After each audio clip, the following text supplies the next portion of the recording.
Hi, it's Carmine here with Bedhead Fitness and your daily smart circuit. If you've joined us before, you know that what we're going to do is string together 3 exercises in a pretty intelligent way. We're doing that from the space of just my TV room, my den, and we need very little in terms of fitness tools. Most of the exercises that we've accomplished, we've used either a 12-pound weighted bar, or what they call a body bar. We've done a couple of circuits with that. We've used a 10-pound kettlebell or dumbbell, either will serve, and a chair. Those are the only tools we've used. Other than that, and primarily what you need is your body weight and just a little effort. So be form conscious as you go through the exercises. I will go through some of the descriptions. We're going to start today with a walking plank.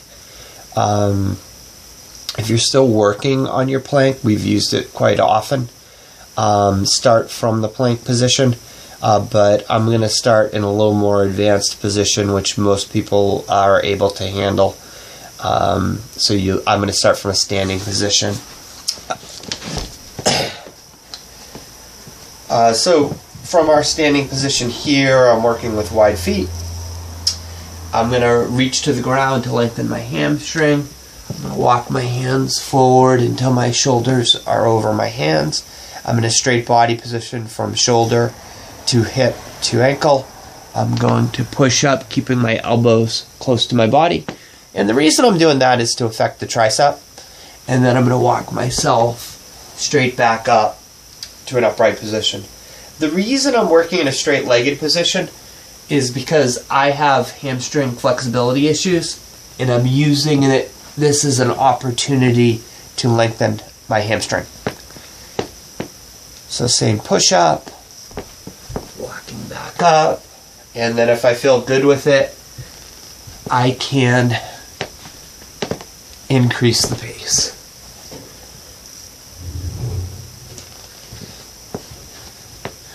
If you have good hamstring flexibility, it's completely appropriate to use more of a squat position. Keep your heels on the ground and keeping the chest high, come to the ground by bending your legs rather than using straighter legs.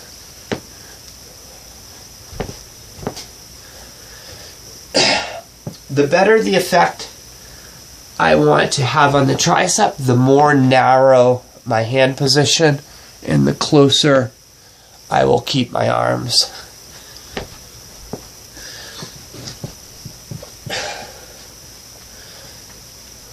To my body. And I'm just going to give you a look at that from the side. This angle also lets you see me finding a good plank position before I approach the push-up as well.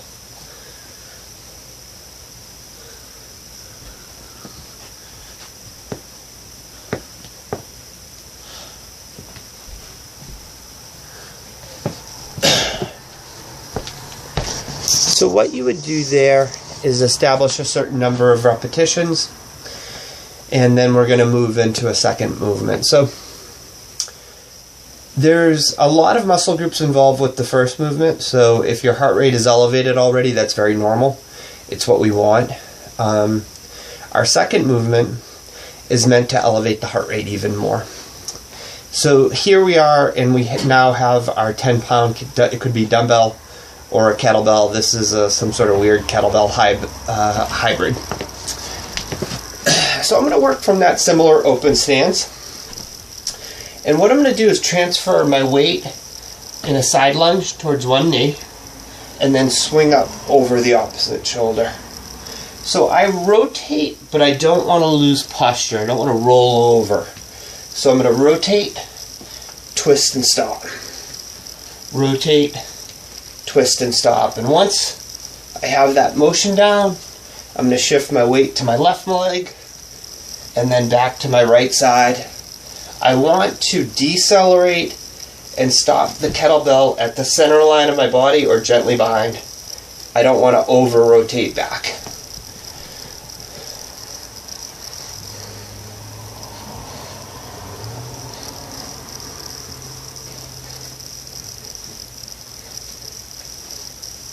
Being careful with posture. Chest remains high. And I'm careful swinging the kettlebell by my knee, that I'm safe with the distance and I'm keeping my knee safe. I'm safe with my posture. And I'm also careful with my shoulder. So weight transfers now to the right leg. I'm in a side lunge. I accelerate out, my weight moves to the left leg, and I stop the dumbbell suddenly.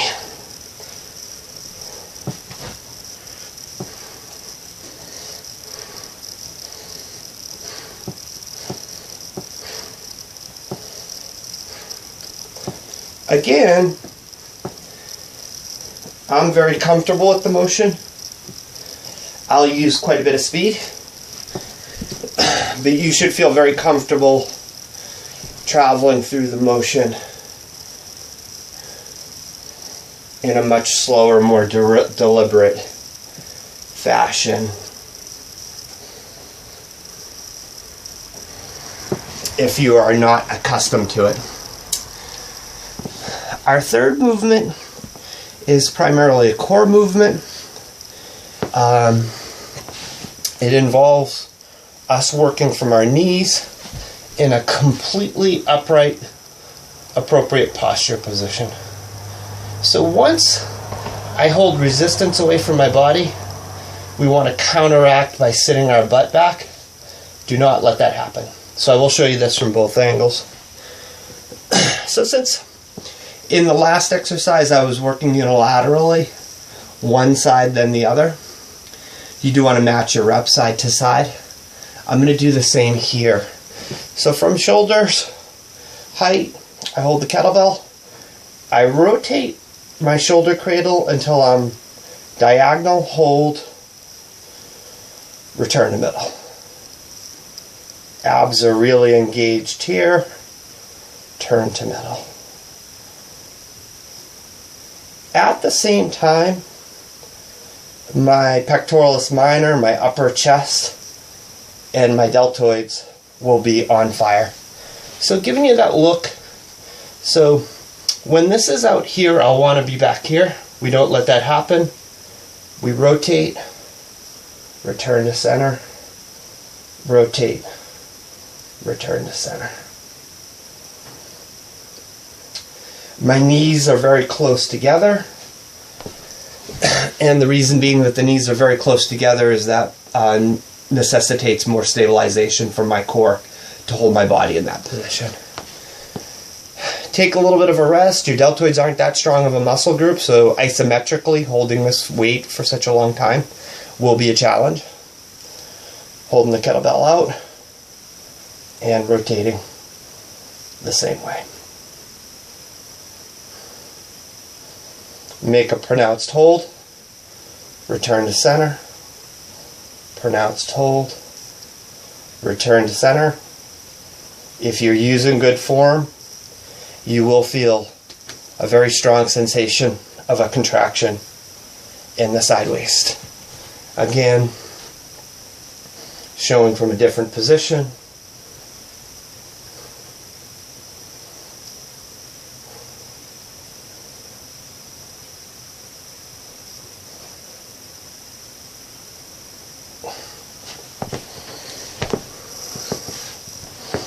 So within that circuit, ideally, you have two exercises that should do a relatively good job of elevating your heart rate.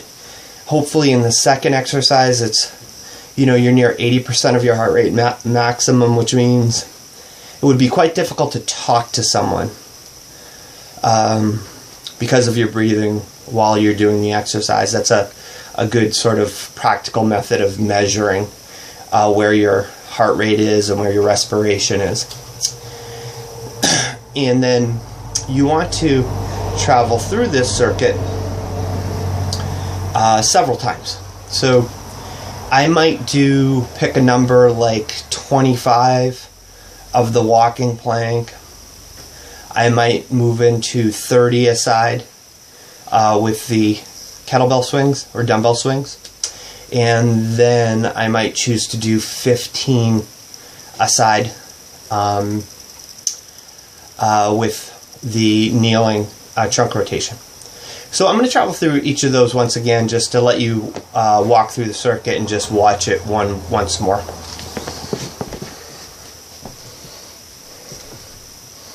So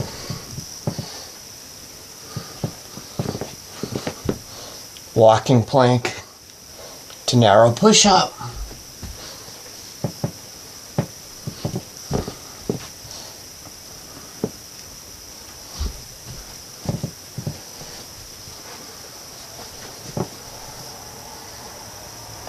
Kettlebell swings, shifting our weight from a side lunge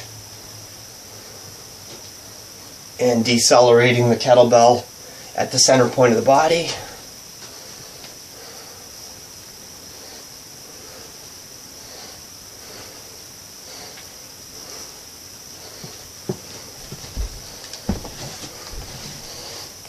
And third motion from posture. Core rotation.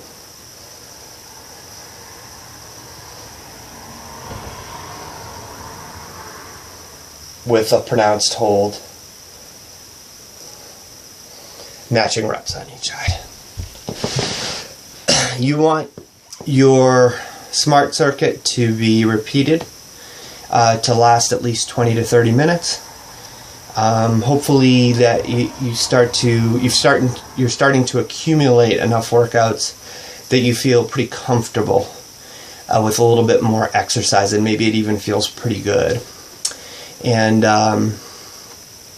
generally speaking, exercise at its highest intensity, 45 minutes is about the time limit for exercise at a super high intensity.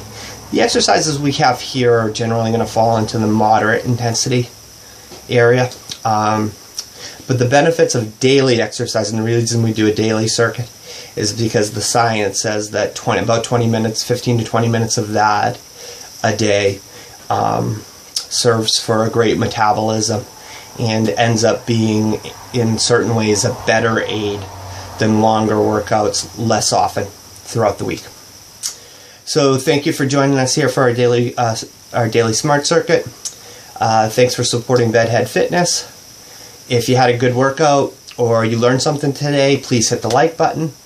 Please share this with anybody who's in your life who has fitness needs, and perhaps even have someone join you for the workout. There's nothing that's quite as reinforcing in terms of motivation than having accountability to someone else. That's what we do as trainers. We act as that accountability. But you can do it for yourself with a training partner, or just by putting it into your Outlook and your schedule every single day. Please use the comment section if you've chased this down on YouTube to ask any questions about form or about any of the exercises that we did, and also with any suggestions in terms of the direction of the channel and the way I can improve Bedhead Fitness and our daily Smart Circuit. So other than that, have a fantastic fitness day. It's Carmine checking out. Have a good one.